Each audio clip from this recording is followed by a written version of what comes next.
Welcome to Vinyl from the Cave 5 Albums Edition.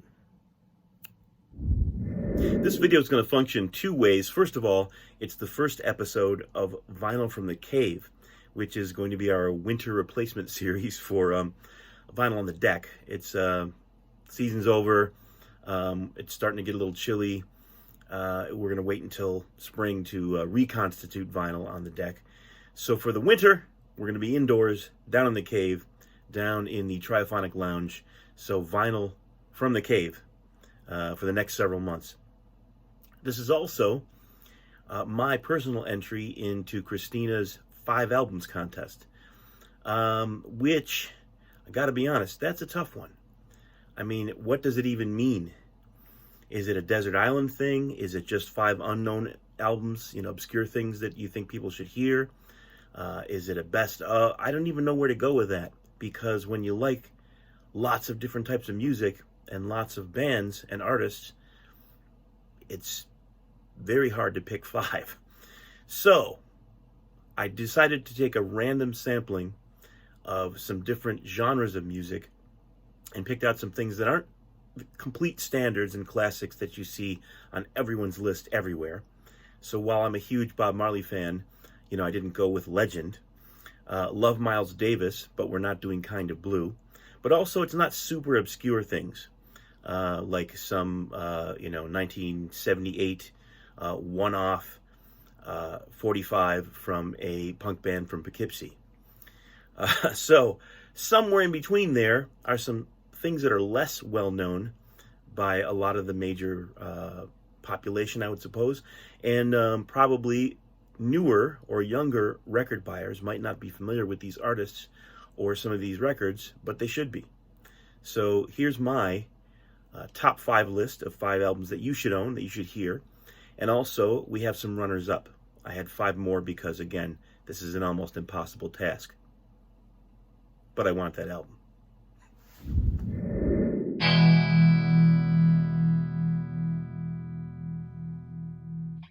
So these are in no particular order, even though they're going to be numbered, and you'll see that. There's no real, number 1, this is the best, or it's just really hard to do that.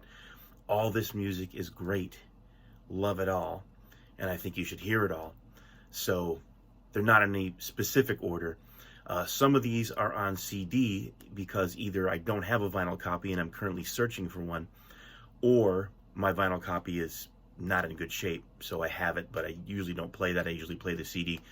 Side note, I'm not completely against the idea of ever playing a CD in my whole life, or even a digital file. So hopefully that doesn't put anybody off, any audiophiles or vinyl junkies, to watching the rest of this video. I have lots of vinyl, lots of CDs, lots of cassettes, and I even stream every once in a while. It's okay. But speaking of discoveries, 2 years ago, it was revealed to jazz fans, and specifically fans of John Coltrane, that there was a new unreleased album that no one had really ever heard before. And we've heard this sort of thing before with other artists. So we discovered this, we discovered that. John Lennon had an answering machine tape, and the rest of the Beatles put some tracks on. This is a real album. It made the news and it was a big deal a couple of years ago. But if you missed it, you definitely want to get a hold of John Coltrane, the Coltrane Quartet, Both Directions at Once. It's a double album. It's available in a number of formats. I got the deluxe vinyl, of course. It's a beautiful package. It's great sounding, very well mastered. There's a poster, there's beautiful inner sleeves with artwork and photos. But the real draw is the amazing music. This is a transitional period. This is before he got into the very outside avant-garde era of John Coltrane, but he was really pushing the boundaries of the quartet format. So this is the classic quartet that everybody knows, the best years of John Coltrane, with McCoy Tyner and Jimmy Garrison and Elvin Jones, and music you've never heard before, and 2 full albums of it, 2 full LPs. It's a great record. Some called it the Lost Album, but its official name is Both Directions at Once.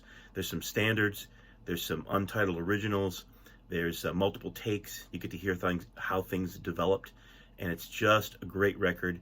Can't recommend it enough for the jazz fans, for the Coltrane fans. If you don't have it, get it. I love me some soul, R&B, doo-wop, Motown, anything of that era, genre, or ilk. I love Daptone and Coal Mine and a number of the other newer retro labels that are putting out modern music, modern bands that are performing music in the style of the 60s and early 70s artists. Just awesome stuff. Daptone is probably the most well-known, and they should be. And if you are not familiar with their catalog or their oeuvre, then you're going to want to check out Sharon Jones and the Dap Kings. And this is a 45 box set. So this is the album as a series of 45s. These packages are kind of neat. And the late great Sharon Jones, man, she was a powerhouse. She was awesome. The group is awesome. The recordings are immaculate. It sounds like somebody took a time machine and went back to 1967, 66, and took the best musicians from Motown and Stax and plopped them in the middle of New York City and had them record something right now. It's awesome, awesome music. So this is the album that kind of put them on the map. I learned the hard way, and it's great. Don't know what else to say. So check out some of this. It's awesome. And also, the entire Daptone catalog is fantastic. R&B to the max, but also they've started experimenting and reaching out into other areas, branching out into reggae and rocksteady and Latin music, and all of it is rootsy, soulful, and awesome. So definitely check out the entire Daptone catalog, but especially Sharon Jones and the Dap Kings, and especially I Learned the Hard Way. The next couple are two of my favorite albums of all time, as are most of these. But this one is really, really great. And I do not have a good copy of this on vinyl. I'm looking for one. But it is Airto Moreira, Brazilian percussionist, improviser, and singer and songwriter extraordinaire. And this is the album called Fingers. He's got some great records. He had a long and storied career. Weather Report, Chick Corea, the original Return to Forever band, the albums that he did with his wife, Flora Purim. But this one is super, super awesome. Just some great stuff. It's Latin jazz, it's fusion, but it's also very accessible, very melody-filled. So it's not something that you can't grasp. They play a lot of stuff in odd times, 7/4, but it's not something you'd recognize. It just feels good, it sounds good, it grooves. It's called Fingers, and it's a great, great, great record, and the band is awesome as well. So check that one out if you get the chance. And if you can find a vinyl copy, send it to me first and then get yours. I am a huge jazz fan. I grew up on rock and roll. I love soul, reggae, country even. But as an artist and as a person who's just really into the roots, I kind of live in the blues area. And if you are a blues fan from way back, or you are just coming into and discovering this music, this is a great record to get. And it's James Blood Ulmer, more known as a guitarist of the Ornette Coleman Harmolodic School. So he was kind of an avant jazz guy, or he is an avant jazz guy. But he got together with some guys and made a record in the late 90s, early 2000s. Forget when it came out. It's been quite a while now. But he did a series of 3 of these, and this is the best. And it's called The Sun Sessions. And it is James Blood Ulmer with a crack blues band. Loose but tight. I mean, soulful, but the arrangements are awesome as well. They all play great. And who knew he could sing so down home? But it's great stuff recorded at Sun Studio. Yes, Sun Studio, where all the greats recorded, where Elvis made his name, down in Memphis. So it's a great collection and highly, highly, highly recommended. If you're a progressive rock fan, you are familiar with King Crimson, but there have been several eras and versions of the group, all of them really good, but different in their musical presentation. The group of the 80s was one of the best, and this was the album that kind of launched that era for them. It's called Discipline, and if you've never heard it, or if you haven't heard it in a while, it is well worth a listen.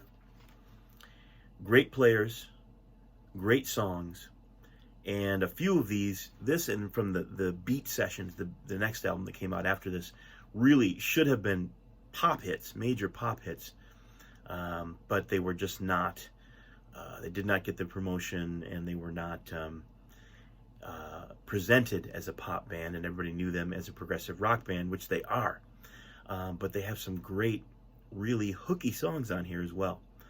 So, Discipline, King Crimson. If you don't have it, if you haven't heard it, get it.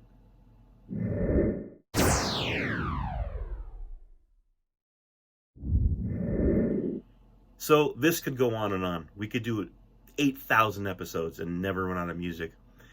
So I only gave you guys 5 more runners-up, which we'll move through pretty quickly here, but these are all great records too, and you really should hear them and have them in your collection. So I'm a huge Bob Marley fan, and that's really hard to pick a single album from an artist with that kind of catalog. But I went with Natty Dread. What a great album, and what a great song. And at a midpoint in his career where he was really developing as a songwriter, as a solo artist after the original Wailers broke up, which are also awesome. And with really some great ideas and some great wisdom to share. It's an awesome album, Natty Dread. And if you can find a vinyl copy that's in good shape, get it. If not, it's worth having the CD just for this music. On to an artist that I would have loved to have discovered earlier, because I missed out on some really good years of enjoying this guy's music. But Shuggie Otis, whom I call the Prince of the 1970s. Today's Prince to me is Bruno Mars. Prince was, of course, Prince. But if there was a precursor to Prince, it was definitely Shuggie Otis, a multi-talented, multi-instrumentalist, singer-songwriter, and one of the first guys, not the first, but one of the first guys to do a complete album, basically with him playing everything in his own home studio, and have a huge bidding war over him by the major labels. And I also recently heard that he was offered a spot in the Rolling Stones and he turned them down. Interesting. Shuggie was the artist who was the original writer of Strawberry Letter 23, which is included on this album, Inspiration Information. It is a great record, and you should have it. You should hear it, and you should have it. It ranges from very, very complete, well-arranged, orchestrated, produced, and recorded songs to some things that sound almost demo-like, but are still intriguing. It's a great, great, soulful record from a wonderful artist. His dad was the late, great Johnny Otis. He grew up playing music from the age of 8, I think, or some very young age. He was performing with his father, first on drums, then on guitar. So he has lived and breathed this stuff pretty much his whole life. An amazing, amazing artist, and you should definitely listen to him. Back in the 80s, I was a huge Police fan. And I call the Police the Beatles of the 80s, because they really were. They were the hugest band. But they were good. They deserved their position as the top pop band. And I was a big fan back then, and I am now. I don't listen to as much rock as I used to, but when I do put something on like that, 9 times out of 10, it's going to be the Police. And this is one of their greatest records, the first major label debut they had. They put out some independent things, and Stuart Copeland, under his Clark Kent moniker, put out some 45s and things like that. But this is the first Police record, Outlandos d'Amour, and it's a great album.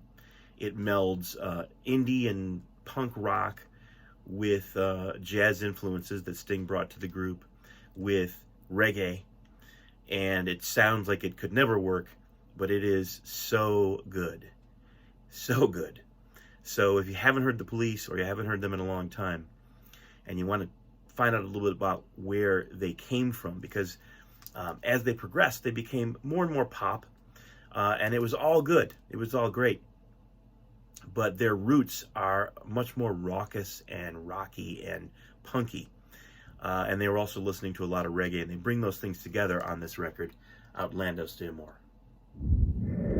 It was very hard to pick one King Crimson record. There are so many eras and so many great classic albums. But another one that you should hear, especially if you're just getting into this kind of music and you're not familiar with them, would be Red. It is a great album. Some of the best progressive rock slash whatever you want to call it, just great refined primal drumming from Bill Bruford, great songs from John Wetton, and Fripp, of course, is Fripp. So a great record from one of the classic eras of King Crimson. This is a promotional copy from a radio station, but get yourself a copy on vinyl or CD or whatever you can get, because it's a great record. King Crimson, Red. Again, I could go on and on. There are so many. This could be endless. But of course, we have to end at some point, and that's going to be now. David Bowie was a big favorite of my sister's. I caught on to him a little bit later and had to go back and work through his catalog and listen to all the amazing stuff that he's done, which is considerable. But when I was in high school, I was sort of first introduced to Bowie through this record, and it is well worth a listen. It has definitely survived or aged well. Some music from certain periods, it just sounds like it should have stayed there. This one you could listen to over and over and over, and it's David Bowie's Scary Monsters. Great album. With all kinds of influences, avant-garde, pop, rock. He was a musical chameleon, and it all came together in a cohesive whole that's hard to describe if you haven't heard David Bowie, but you should. And if you've had no place to enter to get into the David Bowie catalog, then why not start with Scary Monsters? Great record. So that's my contribution to the contest. 5 albums that you should hear, that you should own, if you don't or if you haven't, and 5 runners-up. We could be here again until the cows come home and never really finish, because there are so many great records, and I'm sure everybody wants to rep their favorite artist, but we're going to have to end somewhere, and for today, that's right now. Hope you'll come back and visit us again in the Triphonic Lounge, and Christina, I want that album.